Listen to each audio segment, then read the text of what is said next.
Bueno, por supuesto, como les vengo diciendo siempre, este es un curso donde vamos a ir viendo un montón de temas todos entrelazados, que todos tienen que ver con todo, y en esta clase en particular vamos a ver en parte cómo se hace realmente una compostera para poder tener compost, humus, para nuestros trabajos de jardinería o de huerta o para lo que queramos utilizarlo. Lo vamos a ver concretamente. Venimos tocando medio de oído el tema, no lo hablamos así bien con detalles más teóricos, así que para eso esta clase. Vamos a ver compostera, o sea, compostaje o abono, como quieran llamarle, si no les gusta el término compost, porque por ahí no es de nuestro idioma, bueno, podemos usar la palabra abono. Enmienda, también se puede utilizar esa palabra. Vamos a ver eso y también vamos a empezar a introducirnos en el proceso de diseño. Para eso les voy a mostrar algunos trabajos, algunos recorridos que estuvimos haciendo con los alumnos durante algunos años. Tengo armado una serie de láminas para que ustedes vean determinadas formas de encarar el tema del diseño del paisaje. Del diseño, sobre todo. Pero bueno, vamos con este tema. Esta foto que aparece aquí en la filmina me pareció muy gráfica porque nos muestra bien qué es lo que va pasando en las distintas etapas de descomposición. Nosotros esto lo podemos hacer con tachos de 20 litros, uno encastrado dentro del otro y perforados previamente, o sea, tienen que estar perforados porque si no, no va pasando el humus de un lado al otro. ¿Y qué vamos a obtener? O sea, ¿por qué se puede producir la descomposición?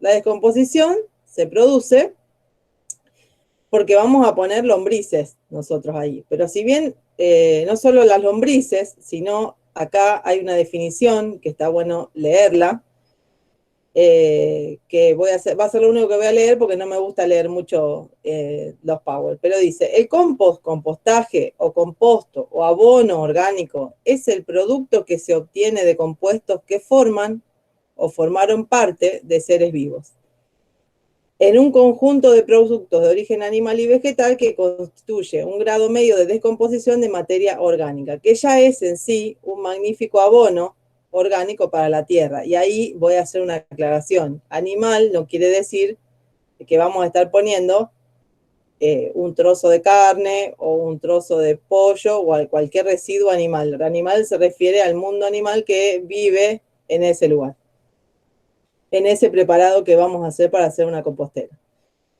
Entonces, es un magnífico abono orgánico para la tierra, logrando reducir enormemente la basura. Y eso yo se los mencioné en una clase donde les hice ver esto de estar saliendo con la bolsita con toda la mezcla de la basura, compuestos orgánicos y no orgánicos, todo en la misma bolsa, cuando tenemos la posibilidad de dividir, de separar para poder sumar, ¿eh? O sea, nosotros separamos la basura en origen para después poder sumar en cuidado del ambiente y sumar en que vamos a tener un producto que nos va a servir para nosotros o para quien lo necesite de nuestros allegados, digamos. Entonces, logramos reducir enormemente la basura y lo que pasa en estas etapas del compostero, tenemos distintas fases. Nosotros después lo vamos a ver con las láminas que siguen, acá es muy teórica esta primera parte, pero ¿qué es lo que pasa específicamente? Tengo una descomposición de las hojas, de los restitos de pasto, de los restos de cáscaras de fruta que podemos poner ahí y de ciertas verduras. Las frutas yo les había dicho que no conviene ponerlas todas, que todo lo que sea cítrico lo separo y lo utilizo para otra cosa. Entonces, vamos a poner todos esos restos, los vamos a poner acá arriba. Acá va a arrancar nuestra descomposición, ¿sí? Vamos a poner las lombrices comen de abajo hacia arriba. Entonces ellas se van a localizar en la parte de abajo, van a ir comiendo hacia arriba y van a ir decayendo el humus y los lixiviados, que son líquidos que también tienen un alto poder nutricional. Por suerte, han pasado los años, se han verificado estos éxitos, la lombricultura existe hace muchísimos años, y se les ha encontrado un cierto valor comercial. Por eso es que ahora en muchos viveros nos encontramos con que nos ofrecen tanto productos químicos como productos naturales para poder fertilizar nuestro suelo. Visto bien groseramente y no tan estético como el otro puede ser una generadora de humus de departamento o de una casa pequeña, que se puede hacer tranquilamente con tachos de 200 litros o distintos tipos de recipientes. Lo pueden hacer con 2 botellas, una metida dentro de la otra con agujeritos la de arriba, y lo hacen en la cocina, van tirando la yerba del mate y tienen algunas lombrices y se va generando el humus y los lixiviados. Las láminas son del ProHuerta, que yo algunas cartillas creo que les bajé, que están ahí en comunidades.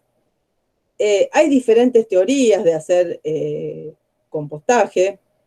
Algunas son más rápidas, otras más lentas, pero en definitiva, si cuidamos que no tenga exceso de humedad y que sí tenga ventilación, vamos a poder obtener siempre un buen resultado, digamos.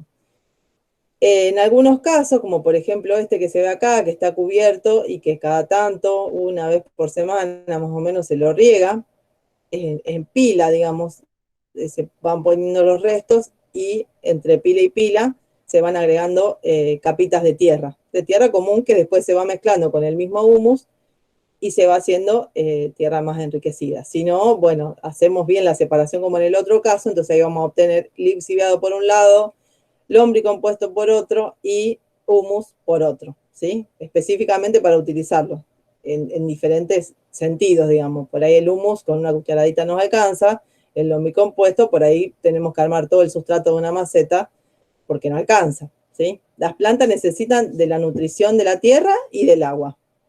Y por ahí cuando vemos una planta que está media débil, a veces creemos que tiene alguna enfermedad, empezamos a poner insecticida o acaricida o cualquier cosa sin saber realmente qué es lo que tienen.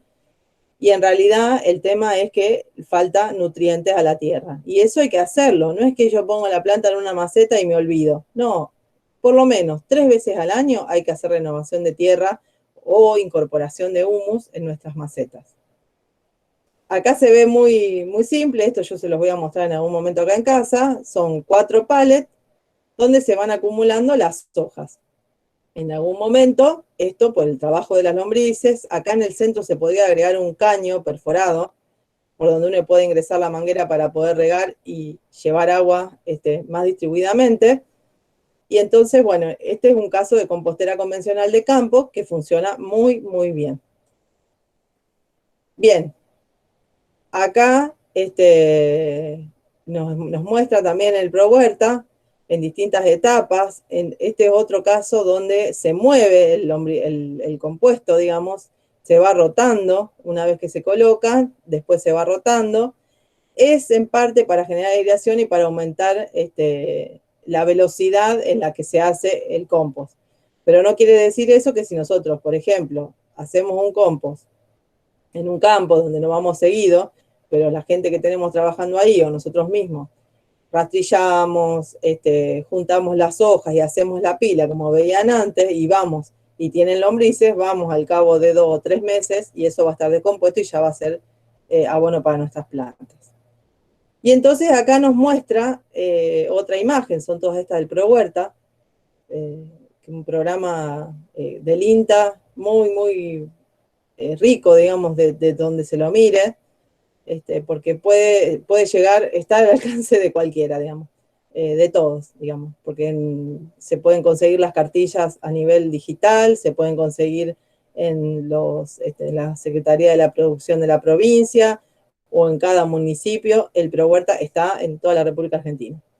Bueno, entonces en este gráfico se muestra el ciclo de que ella va tirando en el balde, se hace el lombricompuesto, también le agregan las heces de las gallinas, que eso aumenta la temperatura y también aumenta la velocidad. Siempre que tengamos temperatura vamos a tener velocidad en descomposición. Y de la huerta a la cocina y así sucesivamente, porque este preparado que tenemos acá de compost lo ponemos en la huerta. Y siempre es así. Otros ejemplos de aboneras, esta mucho más grande. Yo me acuerdo que había un médico acá en Rosario, un médico naturista, Víctor Bianco, que tenía en su jardín de su casa una compostera como esta, tapada, y él ahí armaba su compost en plena ciudad, ¿no? Y en gran volumen. Esta otra es otro ejemplo, esta otra es otro ejemplo. Lo pueden hacer a escala más rústica, a escala doméstica o a escala más grande. Pero el funcionamiento es siempre el mismo y hay que tener cuidado con el tema del exceso de humedad porque el compost se pudre. Acá está bien diferenciado cómo va pasando de un sector a otro a medida que la tierra se va descomponiendo junto con las hojas y los otros restos de comida que le vamos poniendo, se va descomponiendo, van pasando a este otro en una siguiente etapa de una descomposición ya mayor que la original, hasta que finalmente llega el compost listo para usar. El lombricompuesto sería, o sea, está mezclado humus con compost. Bien, bueno, otro gráfico explicativo. Acá hay un roedor, por lo cual no se... A ver, gráficamente, ¿qué es lo que nos quiere decir esto?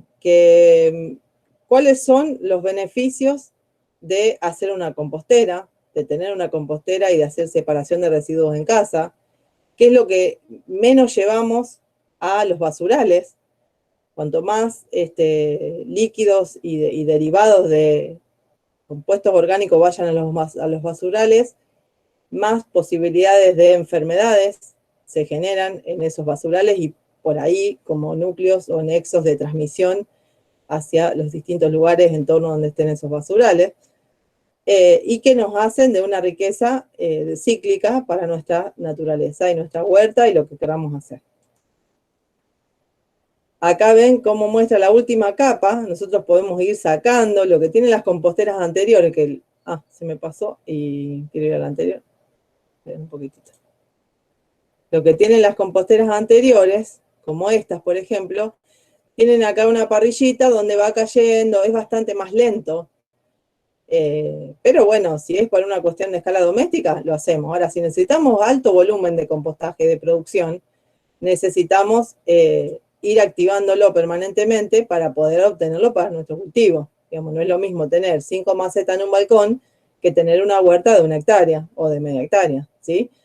Esto que está mostrando acá con el rastrillo ya es el lombricompuesto que es listo para utilizar. Bueno, y acá este gráfico está muy lindo. En su momento siempre preguntan los alumnos qué pasa acá. Bueno, acá nos están mostrando que también podemos obtener los lixiviados si esas separaciones están correctamente hechas. Podemos separar la parte líquida de la parte sólida. O sea, acá tendríamos el humus, propiamente dicho, y luego tendríamos los lixiviados, que son mucho más concentrados que el humus a nivel nutricional, por lo cual hay que diluirlos. En general se diluyen 1 en 10 o 1 en 15. Acá estaba en esta pila otra forma fíjense que hay un montón de formas de hacer compost, no hay una sola. Acá tenemos otra pila donde están los distintos estratos, hay pasto o material verde, quiere decir que no está seco, con material seco, con restos de tierra, y el caño central que se utiliza para, en parte, el riego y para ir moviéndolo desde el centro.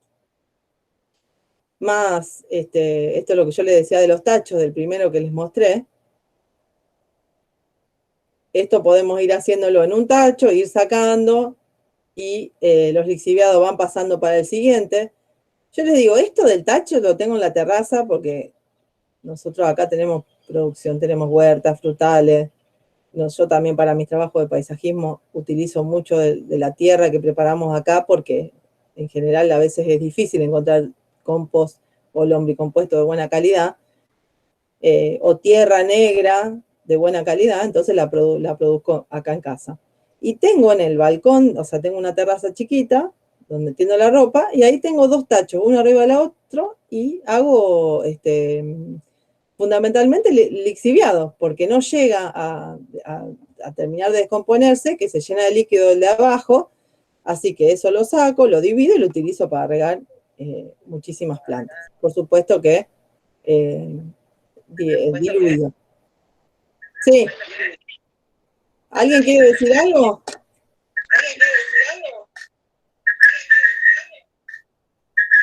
Porque me parece que tienen el teléfono, el micrófono prendido. Bueno, seguimos. El compostaje se forma de desechos orgánicos, como restos de comida, que no van a ser restos de carne. Esta es una definición general. Después cada uno optará cuál es la más conveniente. Siempre la comida va a atraer a roedores, siempre, por más que no tenga carne, porque es resto de comida. Del mismo modo que está en el compostero y que atrae en el compostero, les va a traer en otro lado de la casa. Entonces yo evitaría los restos de comida. Lo digo como definición general, después cada uno hace lo que puede, digamos. Las frutas, las verduras, las frutas, exceptuando los cítricos, ¿sí? El acerrín, cáscaras de huevo. Las cáscaras de huevo las podemos poner en el compost trituradas, pero también nos sirven mucho, yo les había dicho, como controladores de bicho bolita, babosas y caracoles. Entonces yo, si tendría que hacer una estación de reciclado en casa, específicamente de los residuos orgánicos, pondría un tachito para las cáscaras de huevo, un tachito para los cítricos y un tachito para el resto de los restos orgánicos que tengamos. Las cáscaras de huevo las vamos a moler y las vamos a ir incorporando a nuestros canteros de producción. Y si no tienen canteros de producción, los pueden poner en macetas donde ustedes sepan que esas plantas son atractivas de babosa de caracol.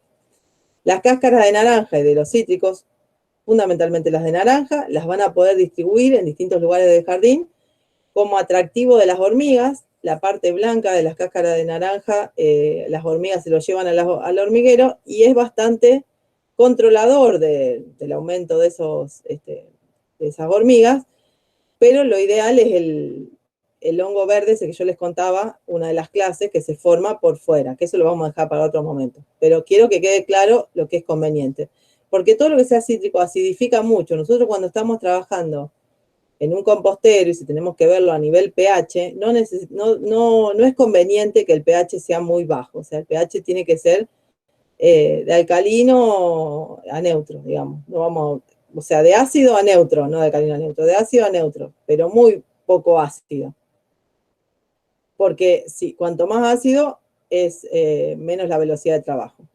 Bien, frutas. Bueno, ahí decía, cáscara de huevo, resto de café, trozo de madera, poda del jardín. La poda, tengamos en cuenta que cuando nosotros hacemos poda, todo lo que sea ramas gruesas se van a degradar mucho más lentamente que lo que sean las hojas. Entonces, si estamos apurados, si tenemos un compostero pequeño de escala doméstica, no puedo poner las ramas del fresno que podaron de la puerta de mi casa adentro de ese compostero. Voy a poner las hojas. Bien, bueno, pétalos, raíces. La materia orgánica se descompone por vía aeróbica o por vía anaeróbica. Y a eso lo llamamos compostaje, al ciclo aeróbico con alta presencia de oxígeno de descomposición de la materia orgánica.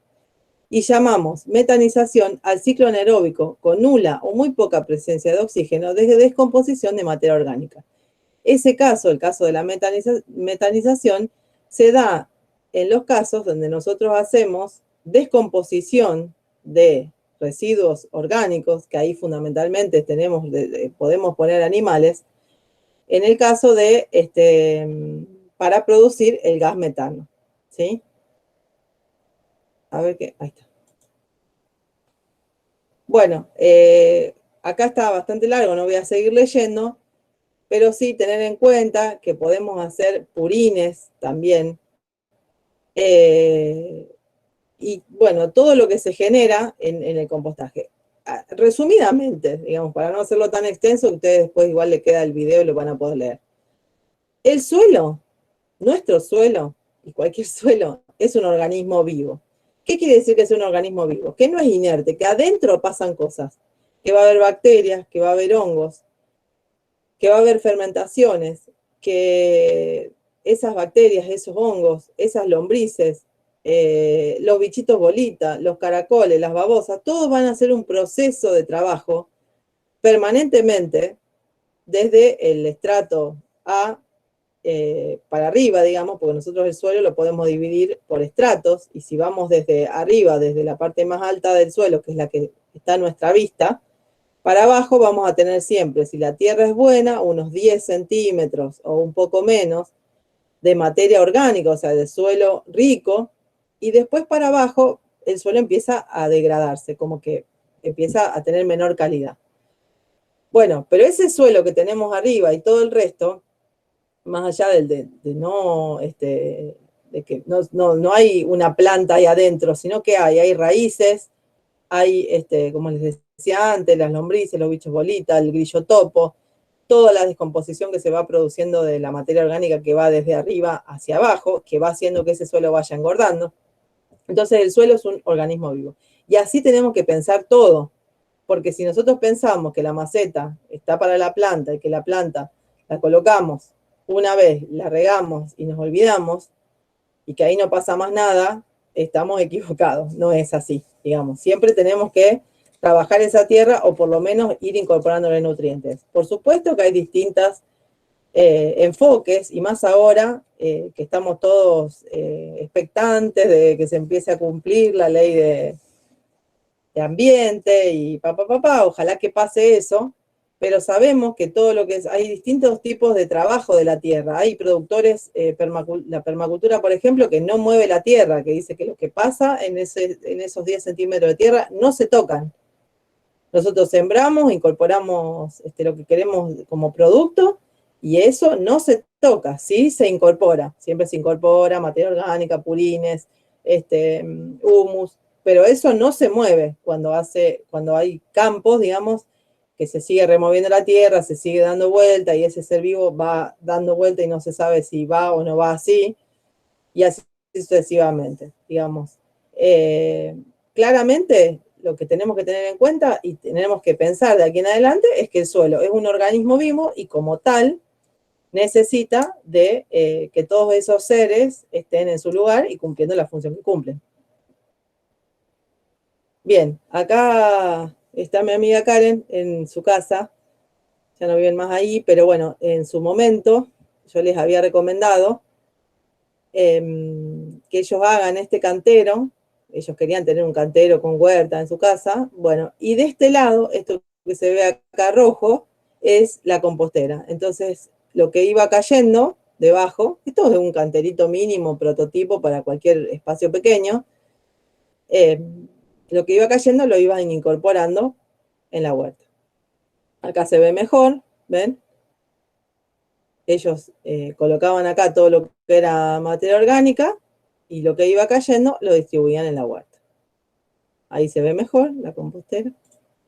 Bien, acá llegamos al final de esta presentación. Bien, me parece, si quieren hacer alguna pregunta, no sé si están ahí. ¿Podría hacer una pregunta? ¿Puedo Podría hablar? hacer una pregunta. Podés ¿Yo? hablar. Sí, bueno, Sí, una pregunta. decime. Siempre cuando el tema de las hormigas, siempre se habla de la cáscara de naranja. ¿Sirve la de Sí. mandarina? Ah, mandarina también, o sea, que cualquier cítrico, no es nada más que naranja. La experiencia que yo he tenido personal es que agarran cualquiera. Por supuesto que la naranja les es muy atractivo. O sea, si ustedes compran los cebitos esos que vienen, que dicen que es como si fuera lo más ecológico en realidad es deshacerse del hormiguero, no utilizando fungicida, digamos, insecticida. Pero bueno, pongamos que vamos a usar ese cebo. Ese cebo, el aroma que tiene es a naranja. Entonces, las hormigas les gusta la naranja.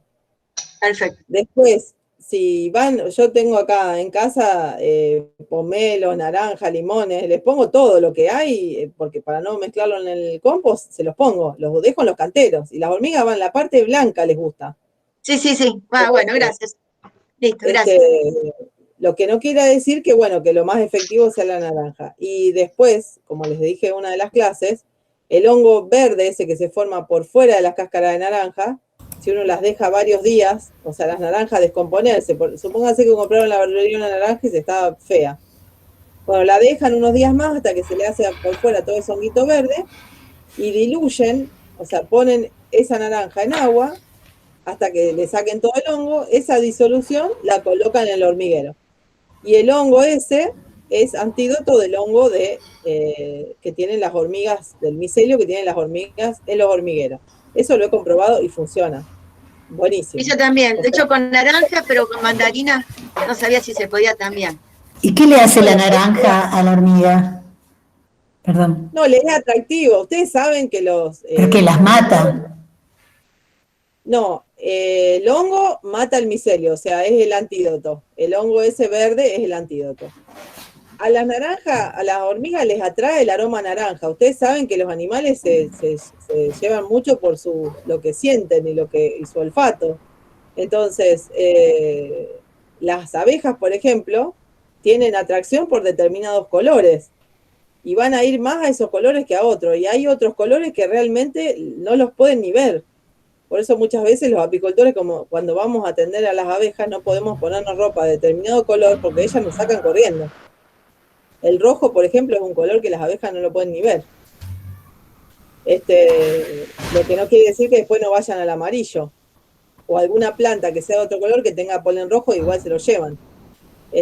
Así que bueno, es eso. Nosotros, más allá de los datos investigativos que puede haber respecto de esto, la mayoría son datos experimentales que hacemos los productores, a los cuales nos dicen, bueno, yo vi un video de una persona que hacía el control de las hormigas con este hongo que se produce con las naranjas, y bueno, lo hice y funcionó.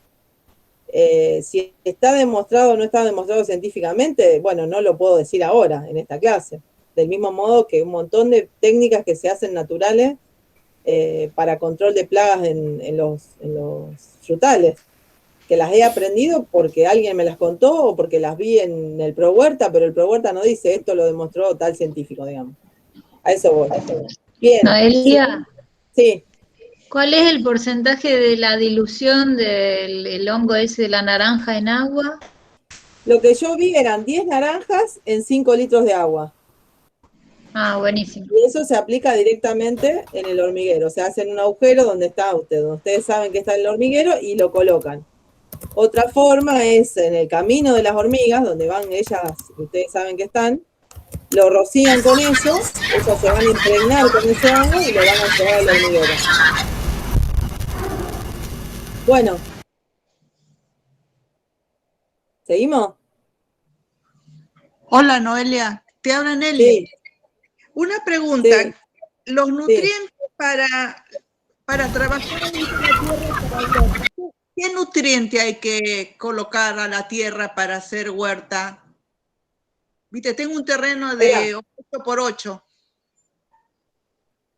Mirá, sí, lo que necesitamos siempre groseramente es nitrógeno, fósforo y potasio, que lo vamos a obtener de un buen compost.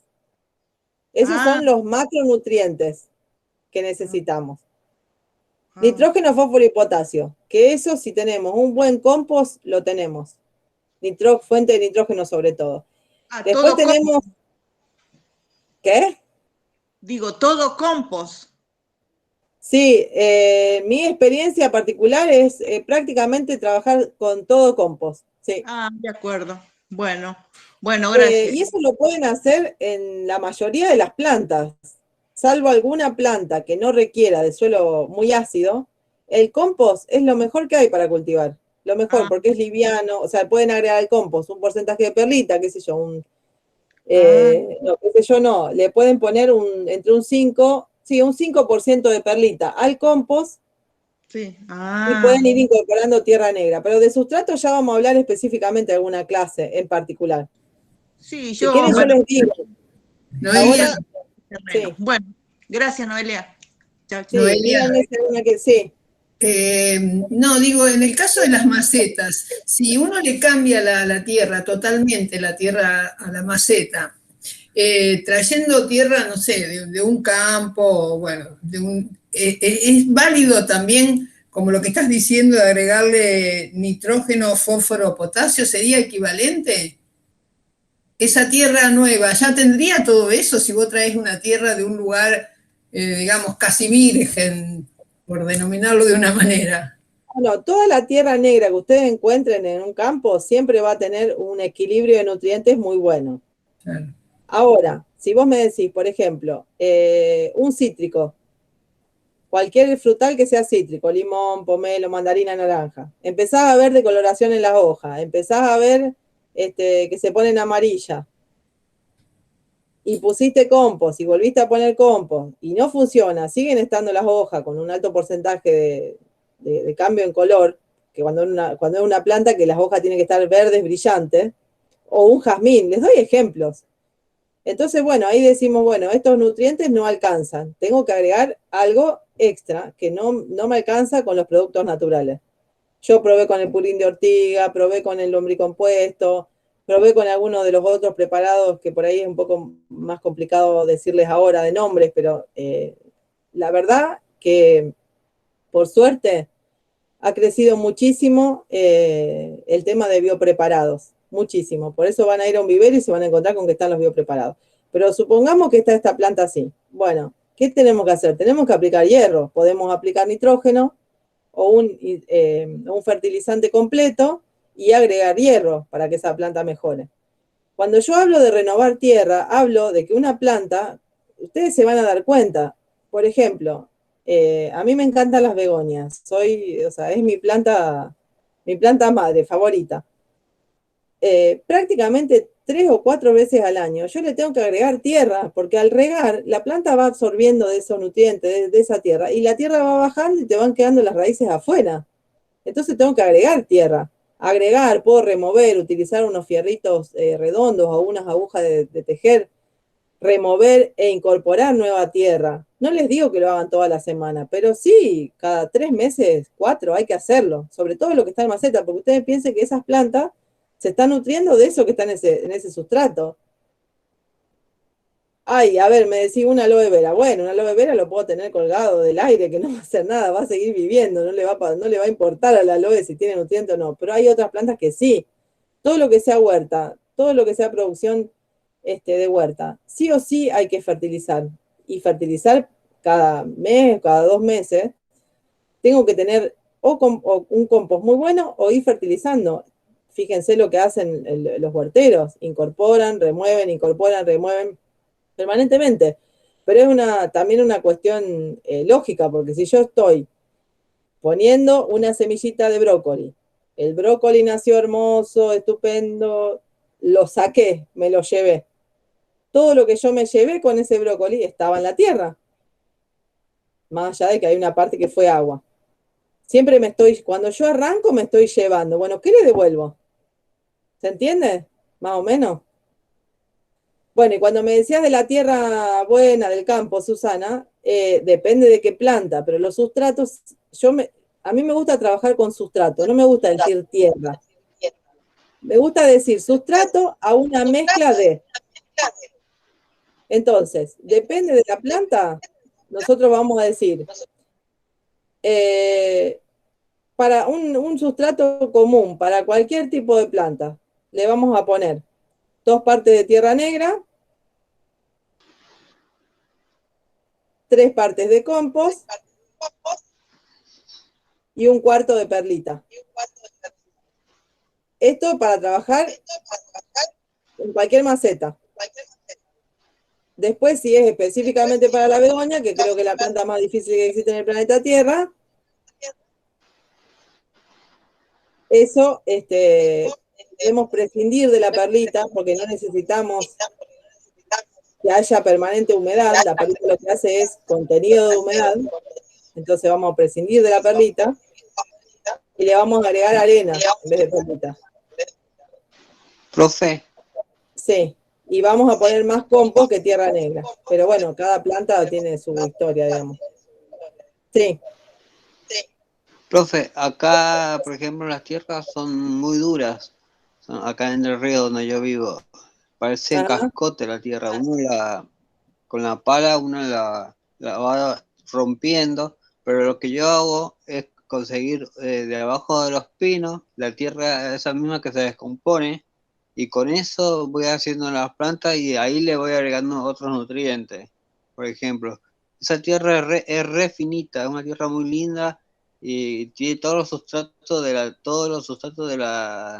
los pinos, todas las hojas, y con Claro, y eso tenés mismo es yo una tenía toda la enmienda tierra ácida, es una enmienda ácida muy buena, Sergio. Escúchame, Sergio, ¿y donde vos estás, hay erosión del suelo? O sea, ¿estás en un lugar con mucha pendiente?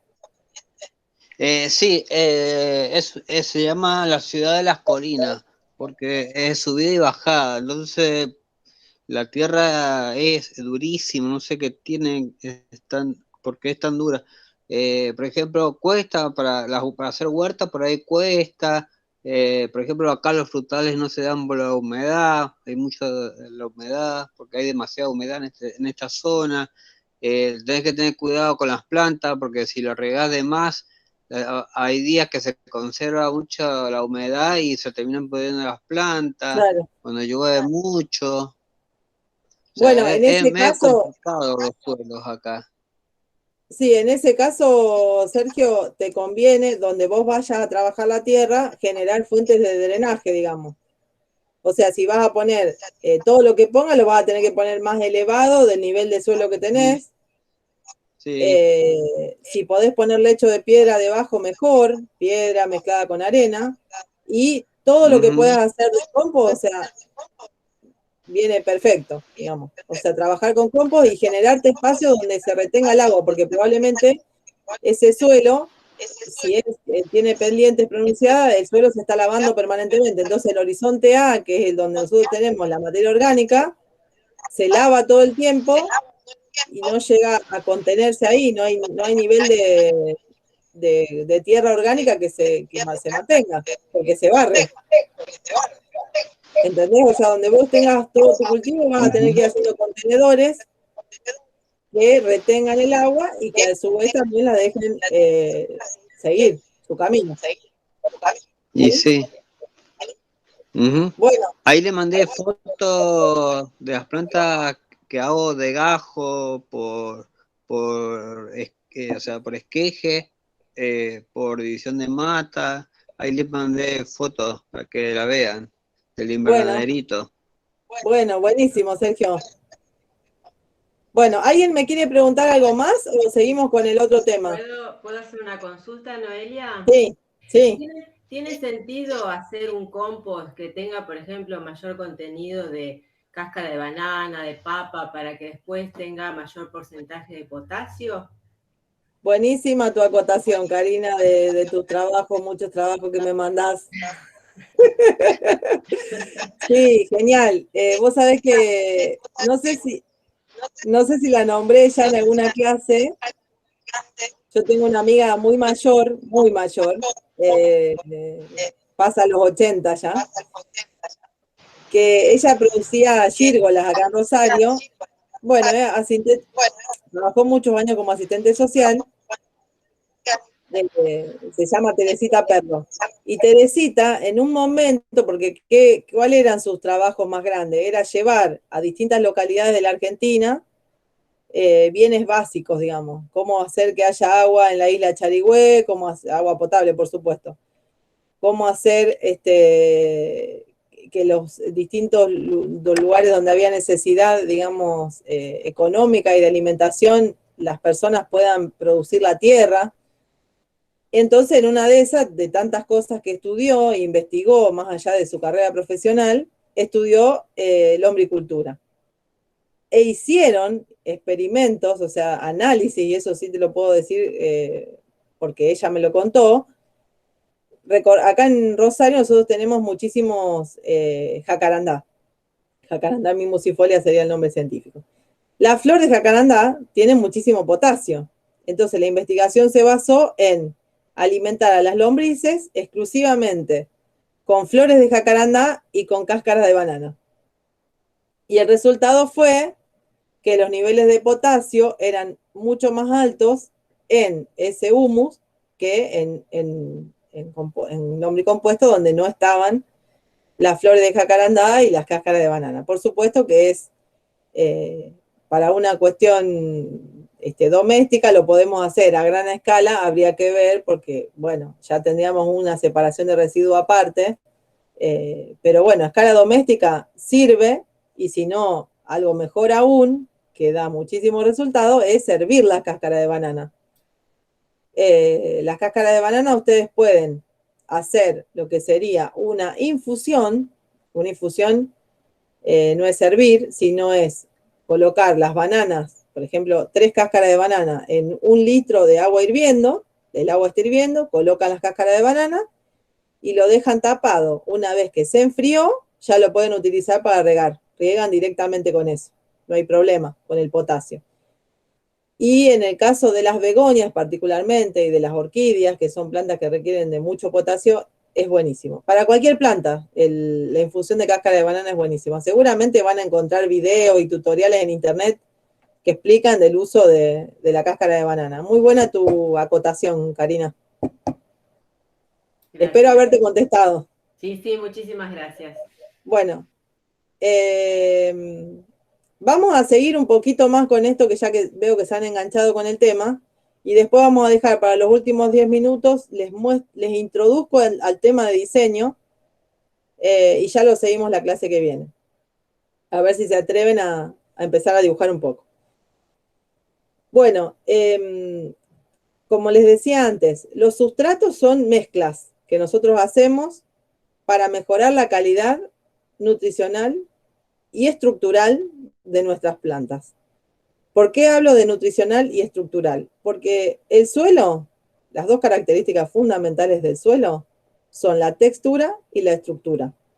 La estructura está determinada por los espacios intersticiales que hay. La estructura está compuesta del suelo, y por ahí cuando Sergio me decía el suelo de acá es muy duro, muy compacto, bueno, eso es un problema estructural del suelo. Por eso muchas veces es difícil de arreglar, pero bueno, para poca escala se puede.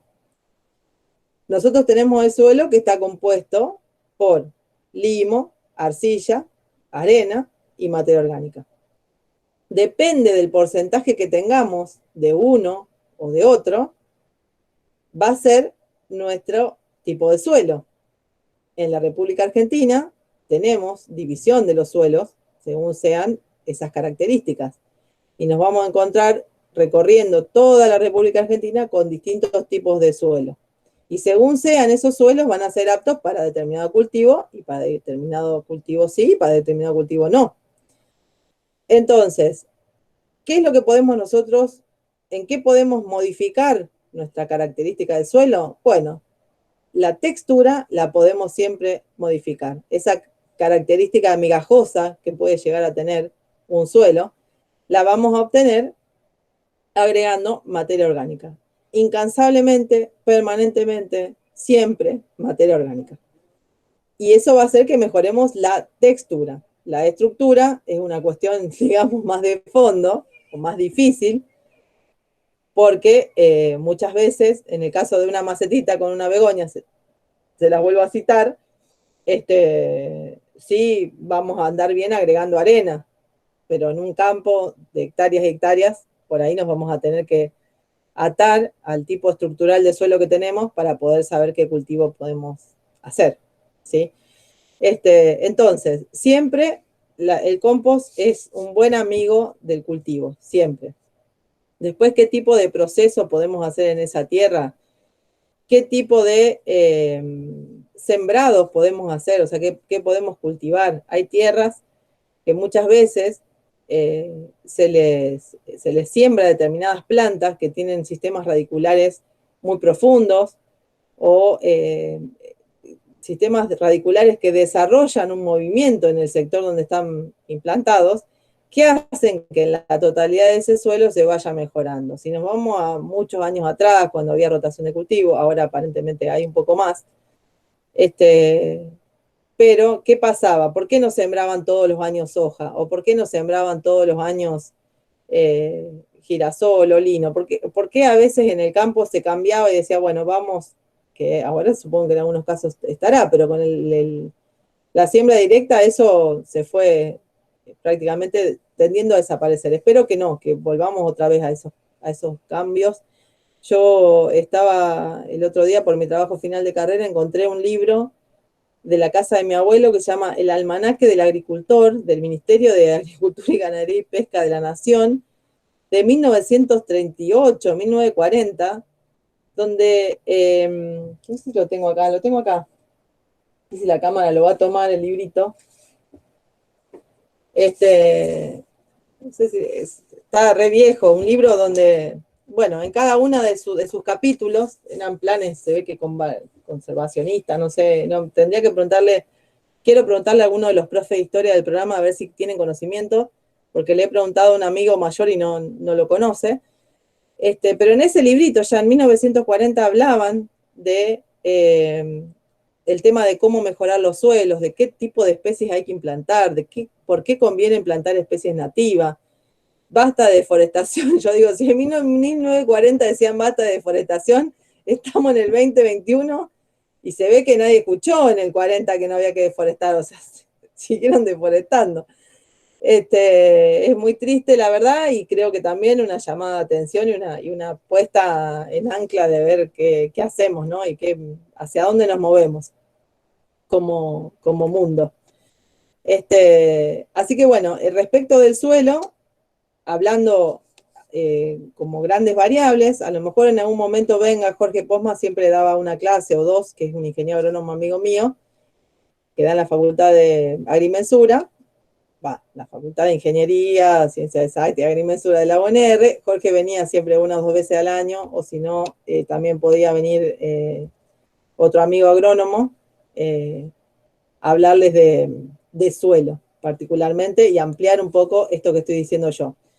Pero ustedes pueden tranquilamente, ahora que hay tanto y que estamos en casa aburridos y no sabemos qué hacer, pueden googlear, se van al Google y buscan mapa de suelo de la República Argentina y investigan dónde están, qué tipo de suelo tienen y qué características se pueden dar a nivel cultivo, y van a ver qué es lo que pasa según el lugar. Como sé que somos de distintos lugares de Argentina, antes eran mis alumnos de Rosario y Cercano Rosario, ahora son de varios lugares, investiguen un poquito y si quieren pueden armar una breve reseña de qué es lo que pasa donde están.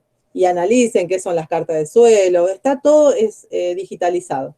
Si no lo encuentran, les voy a poner en el foro ahí de comunidades para que lo encuentren.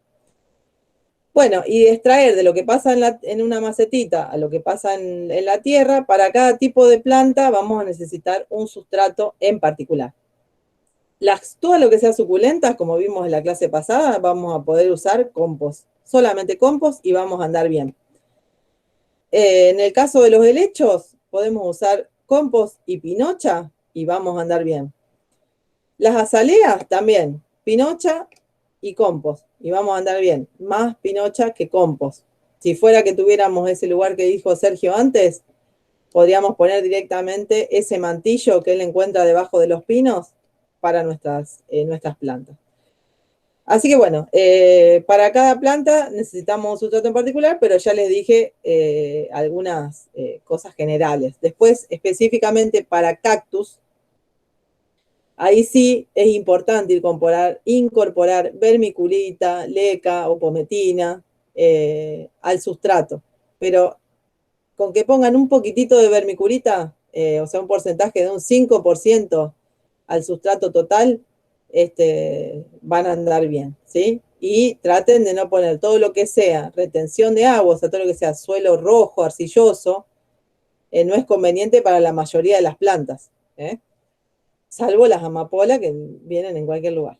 Bueno, vamos a seguir acá, que me quedo un ratitito. A mí lo que me gustaría, si se animan, o sea, ustedes pueden, o bien, bueno, en este Power tengo algunos recuerdos de compañeros suyos que han pasado por el curso, y ahora ya vamos a entrar ahí, pero vamos a hablar específicamente de los puntos porque si no, no tenemos tiempo. Pero una forma en la que pueden probar a arrancar, es decir, se van acá abajo, en el inicio de cualquier Windows, acá hay una paletita, pueden hacerlo de esta forma o lo pueden hacer a mano. Yo en las clases del año pasado les fui mostrando a mano. Pero ahora como tenemos ida y vuelta con el Meet, les muestro. Van a esta paletita. Este programa se llama Paint. Y acá uno puede, digo, bueno, agrego acá un pincel. El pincel puede ser de diferentes grosores, diferentes texturas, pongo ¿sí? Y acá me pregunta el tamaño, le digo un tamaño más grueso, digamos, y ahí pueden, no sé, vamos a imaginarnos que esta es nuestra hoja de trabajo, por decir cualquier cosa, o no, vamos para atrás, vamos a hacer un rectángulo como si fuera nuestra hoja de trabajo, ¿sí? Bien, después vemos las medidas y todo eso. Vamos a jugar un poco. Y vamos a imaginar, vamos a soltarnos y vamos a imaginar que vamos a pintar. Vamos a tirar colores sobre esta hoja. Eso puede ser con acuarela, puede ser con fibra, puede ser con el Paint, puede ser con otro programa gráfico. Simplemente hacemos cosas. Entonces, yo puedo agarrar acá y hacer un círculo, por ejemplo, en la mitad de la hoja. Lo pinto de verde con este color. Y acá voy a agarrar un pincel. Le voy a cambiar el color. Lo voy a hacer naranja. Y voy a hacer este camino acá. Este recorrido acá. Cualquier cosa estoy haciendo, ¿eh? No piensen en nada. Hago eso ahí. Hago esto acá. Estoy jugando. Esto lo voy haciendo con el mouse. ¿Sí? Otro color ahí. Y ahora voy a tirar unas líneas rosadas. Que lo puedo así mover con la flechita esta. ¿Sí? El tamaño no me deja más grueso. Pero bueno, vamos a ponerlo ahí. Vamos a hacer un par de líneas así rositas. ¿Sí? Bueno. Y ahora, bueno, eso lo dejo rosa, ¿no? Y voy a cambiar, bueno, voy otra vez al pincel, que tengo distintos tipos de pincel, y voy a usar este que es más esfumado. Y lo voy a pintar, por ejemplo, de verde, ¿no? Bueno, entonces hago unas líneas verdes acá y se las pinto ahí, ¿sí? Esto es un dibujo feo que yo hice ahora, pero no importa. Uno puede ponerle mucha más energía y hacerlo a mano o con el mismo con más tiempo. Lo estoy haciendo rápido.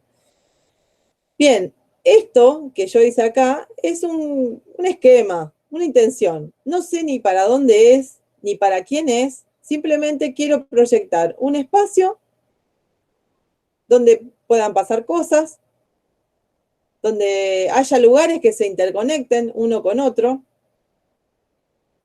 y donde puedan ir personas, digamos. Entonces, esto es mi esquema, mi gráfico, ni siquiera es un gráfico conceptual, es mi idea, mi color, digamos.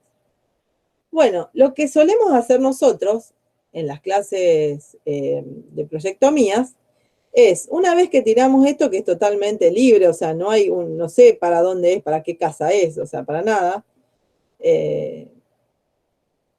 no tengo esa condición de saber que para quién es y qué es lo que quiere hacer, entonces tengo la mente totalmente libre y no está condicionada por nada, simplemente por las líneas que fui tirando sobre la hoja de papel. Una vez que encontré esas líneas y que dije, bueno, no quiero hacer más nada, empiezo a buscarle el motivo a esas líneas y tratar de llevar esas líneas a algo concreto. Líneas, curvas, rectas, pinceladas, si fuera que estoy pintando con acuarela. Introducción. Cierro esto acá y les muestro qué es lo que ha pasado con los compañeros y las compañeras. Por ejemplo, en este caso particular, ¿qué hicimos? En vez de hacer líneas, tomamos el suelo del aula, digamos, cuando damos clase en calle Corrientes, y dispusimos circunferencias con distintos diámetros, sabiendo previamente, ahí estábamos condicionados, sabíamos previamente que esas circunferencias en un futuro iban a terminar siendo arbustos, herbáceas, árboles. Lo mismo con estas lonjas marrones que se ven acá y otras más chiquititas que se veían del otro lado. Fue un juego que hicimos de proyectar. ¿Para qué lo hicimos? Por supuesto, para seguir sumando distintas alternativas y poder abrir nuestra mente y poder decir, bueno, ¿de qué puede pasar acá? O sea, ¿yo qué me puedo imaginar? Son ejercicios que nos demandan un poco de movimiento interno para después poder llegar a proyectar algo. Por eso está bueno, digamos, que en casa, supónganse que ustedes están en casa y que tienen un patiecito chiquito o un balcón, ¿no? Entonces dice, yo quiero poner una maceta acá con una planta alta. No es lo mismo que decir, yo quiero poner una maceta acá con una bagüiña. Si yo digo que quiero poner una maceta acá con una bagüiña, ya estoy determinando qué es lo que voy a poner ahí. Y no estoy mirando otro factor, no estoy viendo otras alternativas, no me estoy atreviendo a pensar que en vez de una bagüiña puede ser un banano. ¿Por qué puede ser un banano? Y bueno, porque el banano se corresponde con la altura de la bagüiña, depende si se hiela o no se hiela, pero podemos decir, pero no se corresponde con el volumen, porque el banano es un árbol que tiene el follaje, las hojas muy grandes. Bueno, pero la bagüiña tiene una copa muy compacta, muy densa cuando florece. ¿Por qué una bagüiña sí, un banano no? Bueno, en realidad ni la bagüiña, ni el banano, ni nada. Lo que tenemos que hacer es conceptualizar ese espacio, decir qué sentimos con ese lugar y hacia dónde queremos llegar con ese espacio y con nuestro diseño. Entonces, estoy pensando en ese balcón, en ese rincón. Pienso en los puntos cardinales. Pienso si hay algo detrás de lo que yo voy a poner ahí que me gustaría seguir viendo o no. Digo, no quiero ver la ventana del vecino, no la quiero ver más. O no quiero ver, no sé, la chimenea del asador de enfrente que vende. Bueno, entonces, yo ya sé que no quiero ver. Entonces voy a pensar en algo que va a tener una determinada altura y ahí empiezo a conceptualizar lo que yo quiero hacer en ese espacio. Entonces voy a decir que quiero tener una planta de hasta tantos metros de altura, de tal diámetro, de un follaje tal y tal. No voy a decir cuál es la planta, sino la voy a describir. Y una vez que la describa, voy a poder ir o a un vivero con esa descripción que yo ya tengo, o voy a poder poner en internet y voy a poder encontrar las distintas posibilidades que voy a tener con eso que yo describí. No voy a tener una sola, voy a tener varias. Y eso es el proyectar. Bien, acá están las compañeras, ¿sí? Las cuales algunas siguen, como Silvia. Nos seguimos contactando por las plantas, como siempre hasta ahora. Con las circunferencias ahí, ¿por qué vamos a hacer con esto? El desafío de qué vamos a hacer. Otras formas, voy a pasar un poquito más rápido para que no nos perdamos. Este ejercicio, que no sé si se los conté, pero voy a poner este ejercicio donde compañeros también se ubicaron en distintos lugares estratégicos. O sea, yo los ubiqué, no se ubicaron. Lo que digo que proyectualmente se ubicaron. Entonces, por color, fíjense que están juntas las rojas, las verdes 2 y 2, los azules en cascada. Interesante los rostros para observar detenidamente esos rostros. Muy fuerte fue para mí hacer este trabajo porque lo hice un día que estaba lloviendo y digo, bueno, vamos a hacer tal cosa porque que no sabíamos qué hacer ese día. No sé si no íbamos a salir a pasear a una plaza, ahora a hacer reconocimiento de especie. Y después no pudimos, entonces dije, bueno, vamos a hacer este ejercicio. Una alta, que era la dueña del paraguas, y la otra tapada.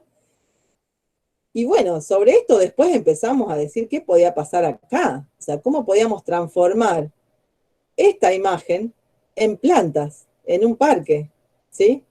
Y así fuimos haciéndolo con distintos colores, ¿no? Acá prevalecen los blancos, y miren cómo yo las ubico. Yo digo 2, 3, 2.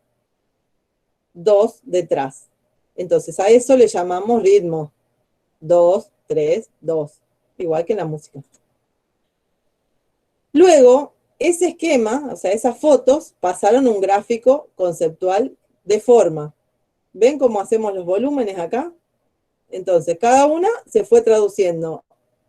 Esta forma que tenía el cuerpo ese pasó a ser después una posible planta. Bueno, acá tengo otras fotos y donde finalmente transformamos. ese paraguas detrás en una palmera, los blancos en otras especies. Siempre no decir qué es, sino conceptualmente cómo puede ser. Acá el trabajo de Amalia, que Amalia me parece que también sigue, cómo ella lo vio en planta y cómo transformó eso que se veía, la imagen en planta. Bueno, por favor no lloren. Amalia es una profesional del dibujo, aparte tiene un criterio, una amorosidad para dibujar y para pintar que pocas veces he visto. Pero bueno, mírenla, es para admirar y uno lo puede obtener, no con esta clase, no con este trabajo de dibujo, porque requiere de muchos años de trabajo, o de don, que uno nazca con ese don, pero puedo trabajar con el manchón, no necesariamente necesito llegar a esta particularidad de hojas y de flores y de frutos, como dibujó Amalia, sino simplemente la sensación, lo que me está mostrando ese concepto. ¿Sí? Bien. Otra alumna que nunca más supe quién era, no la vi más, hizo el mismo trabajo. Miren la catarata azul. Les pregunto, a ver si alguien me puede contestar. ¿Entienden más o menos cómo fue este ejercicio? ¿Se está comprendiendo? Sí, sí, sí. Bien, Sí, sí. bien. Bueno. Sí, se entiende. Sí. Bueno, buenísimo. Sí. Lo mismo, ¿eh? Ella fue llevando a distintas escalas, eso porque nosotros tenemos conceptualmente una forma que la obtuvimos de esa fotografía que fue la original, y después lo llevamos a la escala que queríamos. Si nosotros decíamos que la del paraguas medía 20 metros, era una cosa, pero si la del paraguas medía 3 metros, era otra cosa, porque si esa medía 3, las otras medían todas menos. ¿Sí? Bueno, magníficos los dibujos. Bueno. Está un poema de las clases de arreglos florales. Pero esperen que quiero ir para atrás, porque les quiero mostrar. Voy medio rápido. Fueron ejercicios puntuales, ¿no? Y acá está, esto sería el camino de lo que empezamos a ver hoy, que vamos a seguirlo, no va a quedar en ese ratito de recién. Pero les cuento el proceso, digamos, con trazos libres, acuarela o témpera, nace un proyecto. En este caso puede ser este que está acá arriba, donde ellas, ¿qué hicimos en esa clase? Estábamos en grupo, o sea, nos podíamos trabajar en grupo, una tomaba la hoja, trazaba una línea, se la pasaba a la compañera hacía otra cosa, y así 5 o 4 personas del grupo terminaban armando algo que no habían pensado, no sabían qué podía llegar a ser eso que habían armado. Bueno, luego yo analizaba esos dibujos y les daba propuestas de qué podían ser esas siluetas o esas marcas que estaban haciendo en el dibujo, qué podían representar en la realidad. Luego lo llevamos a un plano conceptual, que sería donde uno de las líneas de esos lazos que ellas trazan acá arriba, terminan siendo un camino en el proyecto, un conector de un lugar a otro. Todos los puntos y algunas otras siluetas más raras terminan siendo especies de mayor porte. Una arrancó siendo un árbol y terminó siendo un lugar de juegos, no me acuerdo ahora específicamente qué había pasado en ese proyecto, pero terminó siendo algo con una materialidad específica, y a través de esas cintas que ellas dibujaron, en el entorno iba pasando la vegetación. Entonces después utilizamos escalas y relaciones, o sea, una vez que dijimos específicamente qué se podía hacer ahí, empezamos a ver qué altura podían llegar a tener esos árboles. Si esa rayita de esa cinta medía 1 centímetro, bueno, en la realidad, si era una escala representativa de ese camino, cuánto podía llegar a tener ese camino y en qué escala estábamos dibujando entonces. Los elementos cobran color, forma y disposición en el espacio. Finalmente, el diseño aporta dimensión, incorporando alturas, anchos, funciones y proporciones. Aparece la escala humana y la estética del espacio proyectado. Y entonces ellas en un corte, acá muestran las alturas, la escala humana y algún mobiliario, lo que se ve más bajito es el mobiliario. Bueno, y ahí está esta otra de las tantas recorridas que hemos hecho en los parques de Rosario. Bueno, bien. quiero salir de acá. Bien, ya estaríamos en hora. Me gustaría si... voy a volver acá. Acá estoy con ustedes.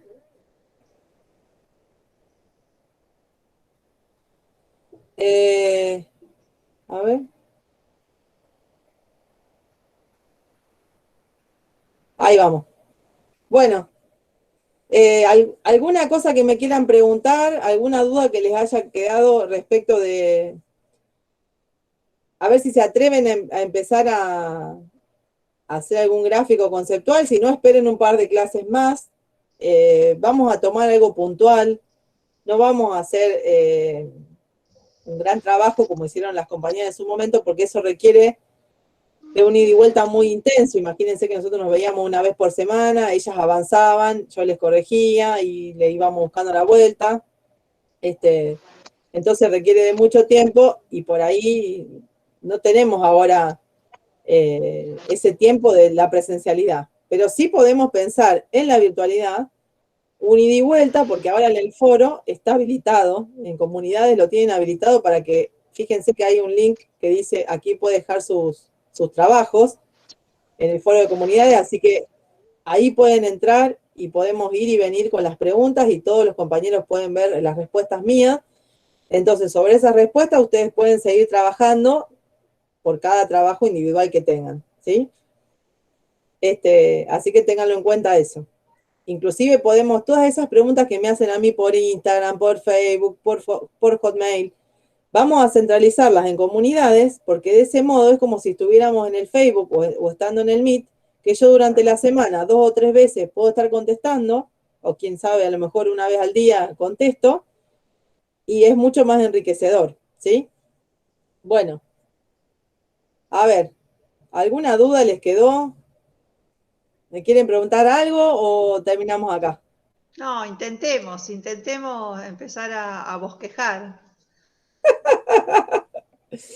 Bueno, una forma, Susana, y al resto les digo, una forma muy, muy simple sí. es, que es una de las tantas que yo aprendí cuando estudié paisajismo, es, sacan una foto, se paran bien, no se paran así nomás, ni tienen el nieto, ni alguien que, no, se paran bien, encuentran un momento y un lugar donde quieran hacer un trabajo, que puede ser una maceta, un cantero, un rincón de la casa, el balcón, un patiecito.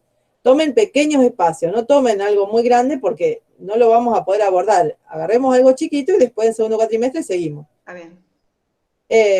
Entonces, una forma muy simple es, se paran bien, sacan una buena fotografía y sobre la fotografía, después la imprimen a esa fotografía o la trabajan en el Paint, depende de la habilidad que tengan, y una vez que la imprimieron, trabajan con un papel vegetal arriba, haciendo trazos básicos de los cuadrantes, ¿qué encuadra esa imagen? Digamos, cuáles son las paredes, cuáles son, si tengo un cerramiento, cuál es el cerramiento, si tengo una ventana, cuál es la ventana.